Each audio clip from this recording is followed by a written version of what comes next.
ये आप स्टूडेंट्स को देंगे तो वो ये बाइक्स लेके लड़कियों के कॉलेज के सामने जाएंगे। लाहौर हाई कोर्ट के एक जज साहब ने ना वो स्कीम रोक दी बाइक्स वाली, और आई थिंक अचानक उनको ख्याल आया, उन्होंने कहा कि अगर ये पेट्रोल बाइक्स जो हैं या ये जो इलेक्ट्रिक बाइक्स हैं ये आप स्टूडेंट्स को देंगे तो वो ये बाइक्स लेके लड़कियों के कॉलेज के सामने जाएंगे। तो मुझे हंसी आ गई। मैंने सोचा ये तो वही वाली बात है कि रोटी सस्ती क्यों की है। अगर आप रोटी सस्ती करेंगे तो लोग 2 की बजाय 3 रोटियां खाएंगे और उससे पेट की बीमारियां जो है वो वजन बढ़ेगा, डायबिटीज बढ़ेगी, ब्लड प्रेशर बढ़ेगा। तो मुझे इस बात का अफसोस भी हुआ कि जब पेट्रोल बॉम्ब्स बच्चों के हाथ में दिए जाते हैं, जब बच्चों को अपने जो डिफेंस इंस्टॉलेशंस हैं उन पे हमले की तरगीब दी जाती है, जब बच्चों को कहा जाता है कि ये आपके मुहाफिज हैं, इनकी हड्डियां डंडों से तोड़ो और वो तोड़ते हैं, जब उनको कहा जाता है इनकी आंखों को जख्मी करो, इनकी जान ले लो और वो लेते हैं, उस वक्त कोई कोर्ट हरकत में नहीं आता। और जब किसी बच्चों की जो भलाई की स्कीम्स हैं, अब मुझे ये बताएं कि मैं एक बहावलपुर में गई तो जो फील्ड हॉस्पिटल्स हैं उनके साथ गई थी। मैं देखना चाहती थी कि लोगों का इलाज वहां फील्ड हॉस्पिटल्स कैसे कर रहे हैं। तो मैं वहां एक घर में चली गई। जब मैं उस घर में गई तो एक बच्चे ने मुझे कहा कि मेरा जो स्कूल है वो आधा घंटा दूर है, तो मुझे पढ़ने का बहुत शौक है और मैं बहुत अच्छे मार्क्स लेता हूं, लेकिन मेरे पास कोई सवारी नहीं है, तो मुझे मैडम एक साइकिल ले दें। अगर आप मुझे साइकिल ले देंगी तो मेरी जो हफ्ते में छुट्टियां हो जाती हैं, मैं किसी के साथ स्कूल जाता हूं, कभी वो जाता है कभी नहीं जाता, तो अगर आप मुझे साइकिल ले दें तो मैं स्कूल चला जाऊंगा और मुझे कोई रुकावट नहीं आएगी। मैंने अगले ही कुछ दिनों में उस बच्चे को साइकिल भिजवाई और वो बच्चा माशाल्लाह रेगुलरली स्कूल जाता है, लड़कियों के कॉलेज के सामने नहीं जाता, स्कूल जाता है। और इसी तरह एक और घर में मैं गई तो वहां एक बच्ची थी, आप लोगों जितनी थी वो बच्ची, उसने कहा कि मैडम अगर मुझे आप एक स्कूटी ले दें तो मैं अपने जो मेरा इंस्टीट्यूशन है मैं वहां जाने में मुझे आसानी हो जाएगी, क्योंकि हमारे घर में ना साइकिल है, ना स्कूटी है, ना कुछ और है, और ना यहाँ पर हमें कोई पब्लिक ट्रांसपोर्ट अवेलेबल है।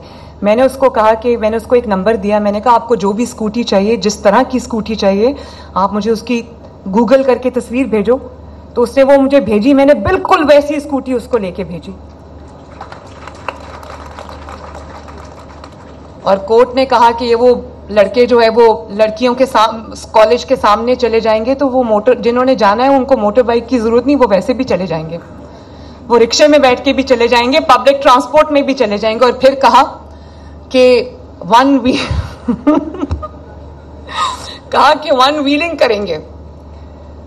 थोड़ी सी इंफॉर्मेशन होनी चाहिए इलेक्ट्रिक बाइक्स की, आई थिंक वन व्हीलिंग नहीं हो सकती, और वन व्हीलिंग करने के लिए उनको गवर्नमेंट की दी हुई मोटरसाइकिल की जरूरत नहीं। अगर उन्होंने वन व्हीलिंग करनी होगी तो वो वैसे भी वन व्हीलिंग कर लेंगे। वन व्हीलिंग नहीं करनी चाहिए।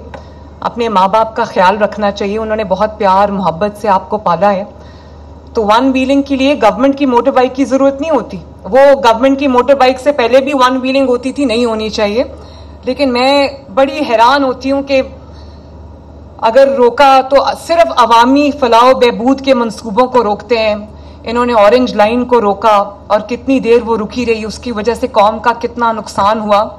अभी यहाँ पे हमारे ट्रांसपोर्ट मिनिस्टर बैठे हुए थे, उन्होंने मुझे बताया कि करोड़ों लोगों ने जो है close to 1 billion metro bus पे सफर किया, ऑरेंज लाइन पे सफर किया, और डेली हजारों की तादाद में, लाखों की तादाद में लोग उस पर सफर करते हैं। तो पब्लिक वेलफेयर के जो मंसूबे हैं उनको रोकना, सिर्फ इसलिए रोकना कि उसमें कोई सियासी इंटेंशंस हों, तो मेरा ख्याल है ये मुनासिब बात नहीं है। मैं जज साहब को कहूँगी कि इस पर नजर सानी ज़रूर करनी चाहिए, और आप एग्जीक्यूटिव के काम में अगर इंटरफेयर करेंगे तो ये मुल्क कैसे चलेगा। तो आपको ज़रूर इस पर नजर सानी करनी चाहिए, वरना ये अवाम जो है वो देख रही है कि आप उन्हीं की फलाह के, उन्हीं की बहबूद के, उन्हीं की बेहतरी के मंसूबों को अगर आप स्टॉल करेंगे तो ये मुल्क का वही हाल होगा जो इस वक्त है। तो बच्चों, मुझे इस बात की खुशी, और हाँ, मैं ये भी बताना चाहती हूँ कि हम लैपटॉप प्रोग्राम को दोबारा शुरू करने जा रहे हैं इंशाअल्लाह ताला। और आप लोगों ने मुझे 4 डिसिप्लिन बताए, कौन कौन से? एक तो कौन से, आप कौन से डिसिप्लिन से हो बेटा? और आप? CIT। और आप? हाँ, तो देखो मैं ये समझती हूँ, आज मुझे यहाँ आके पता चला है कि सिर्फ आपको ट्रेनिंग नहीं देनी, उसके बाद अगर आपने ई मर्चेंडाइज करना है, फ्रीलांसिंग करनी है, तो फिर आपके पास वो ज़बरदस्त जो भी उसके लिए कंप्यूटर्स चाहिए वो आपको उस तरह के मिलने चाहिए, उस स्पेसिफिकेशंस के मुताबिक। और अगर उसके अंदर भी आपको हेल्प की ज़रूरत है तो वो हम आपको फ्री कंप्यूटर्स देंगे इंशाल्लाह। तो मैं ज़रूर ये चाहूँगी कि आप लोग पूरे दिल से एक पाकिस्तानी बन के सोचो, एक पाकिस्तानी बन के पढ़ो, आगे बढ़ो, ताकि आपसे इस मुल्क का फ्यूचर वाबस्ता है। स्पेशली मैं ये लड़कियों के साथ बात करती हूँ तो ये कहती हूँ कि sky is the limit for you.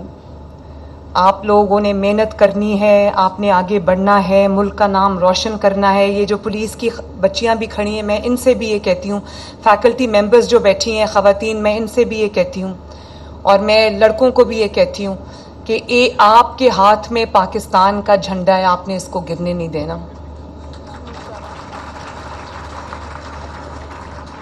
Make Pakistan proud. और उसके लिए आपको जिस किस्म की चीज़ की भी ज़रूरत है, मरियम नवाज शरीफ पूरी कोशिश करेगी कि वो आपको मुहैया हो। अल्लाह ताला आप सब का हामी और नासिर हो। मेरे साथ मिलके पाकिस्तान जिंदाबाद का नारा लगाओ। पाकिस्तान जिंदाबाद। Very good, very good.